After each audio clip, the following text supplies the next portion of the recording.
Ayun guys, magandang hapon po sa inyong lahat at welcome to my vlog. Andito po tayo sa Urdaneta, Pangasinan, kung saan makikita po natin yung mango farm with house and with fish pond na for sale po dito sa Urdaneta, Pangasinan. At ito po siya. Makikita po ninyo na itong nasa harap ko na to ay ito po yung property. Nabakuran po siya dito sa harap ng pader. Ayan po. Buong vicinity po ng property ay nabakuran po. Pero bawat side po niya is cyclone wire.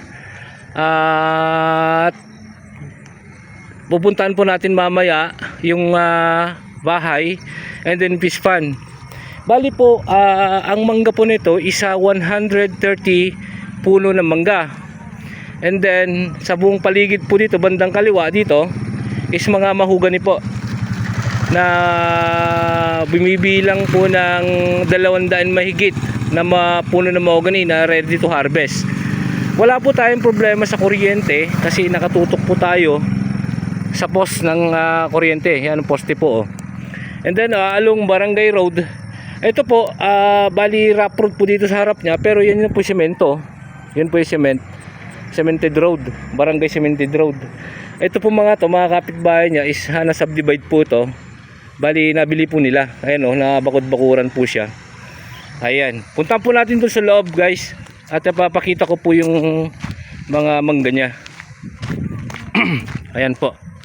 Ayan ongoing po na may bunga po siya Ayan po. Namumunga po siya. Ayan po, malalaki ng bunga Ito po yung may gate po siya guys. Ayan, then tawag po nito, may mga punong mangga na marami. Ayan, yung sinasabi ko po sa inyo kanina, 130 puno ng mangga. And then dito po sa gilid, bandang kaliwa po ay puro mahogany po yan, na lalaking mahogany trees.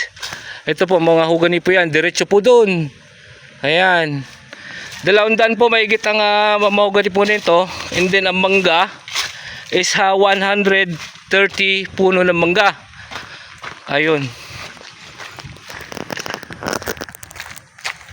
Ayan po. Yan, may gate. Tapos pader sa liko sa harap. And then bawat side is cyclone wire. Ayan po yung cyclone wire Ayan. Ayan po. Ayun. Sumusukat po ito ng 9,700 square meter yung lot area po niya. 9,700 square meter po yung lot area. And then 130 puno ng mangga, 200 mahigit na mahogany, bakod po buong paligid ng property. At yun, may bahay pa po. Pasukin po natin yung bahay. Papakita ko po sa inyo. At ipapakita ko rin po sa likod, may 4 po na fish pond. Ayan po. At Urdaneta, Pangasinan. Ayan. Ayan po yung mga mangga nyo. Ayan. Ayan po sinasabi kong bahay. Lapitan po natin mamaya. Ayan yung bahay. Fully finished po ito. Caretaker house po ata ito. Itong bahay na to. Pwede rin po maging bodega na yan. Guys.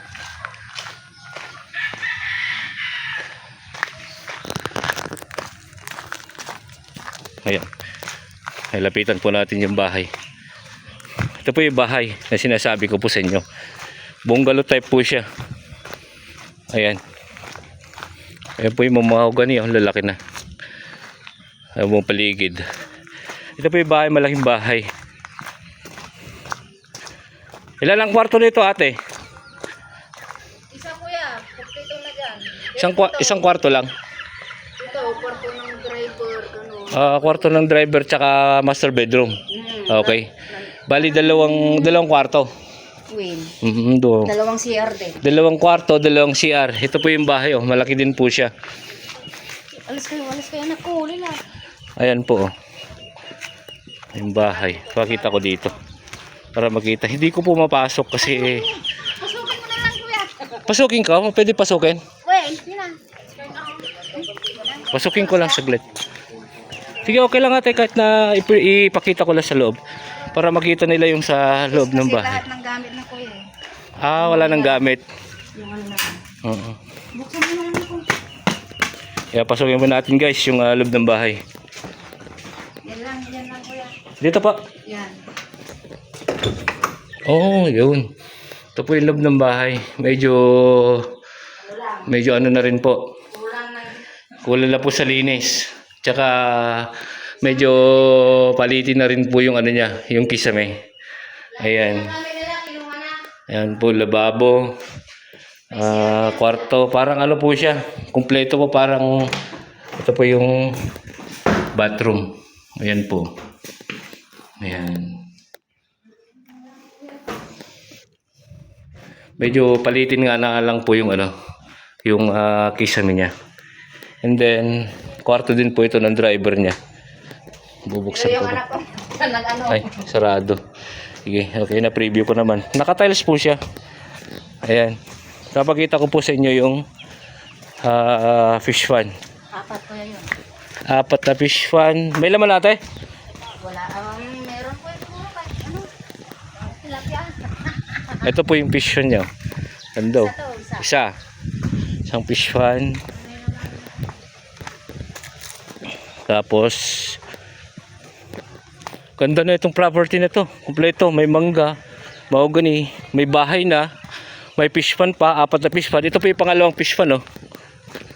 Ito po, mahaba. Ayan. Tapos ay may tulay. Ayan po. 1 2 3 4. Ayan, pang-apat po yun, yung kay Arlie. Ha? Apat. Ah, okay. Baka mahulog ako rito sa may tulay niya.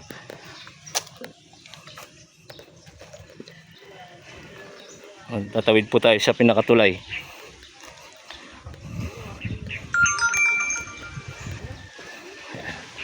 Yun, ito po yung pangatlong fish pan niya, pinakamaluwang. Ay, ito.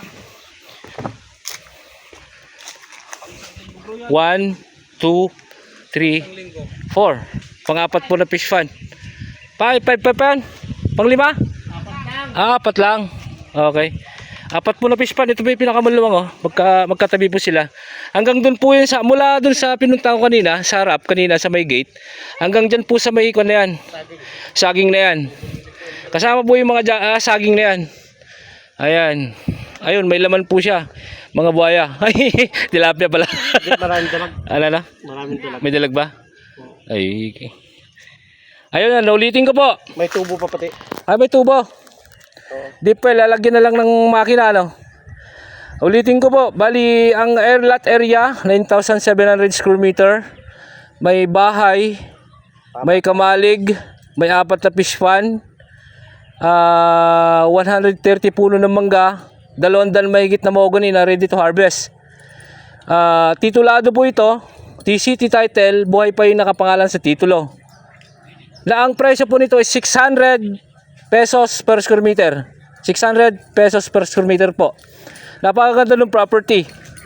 At may mangga ka na, may mahogany, may bahay ka pa, may fish pan ka pa. Ayun. Napakagandang property. Ayan. Kung sino po magkakagusto dito sa property na to, tawagan nyo na lang po kami or PM po. Just in case na gusto nyo i-view yung property. At ipapakiusap ko po sa inyo yung may-ari ng lote. Ayun, maraming salamat po. Until my next video, Mr. Excitement Mix Vlog. Maraming salamat po.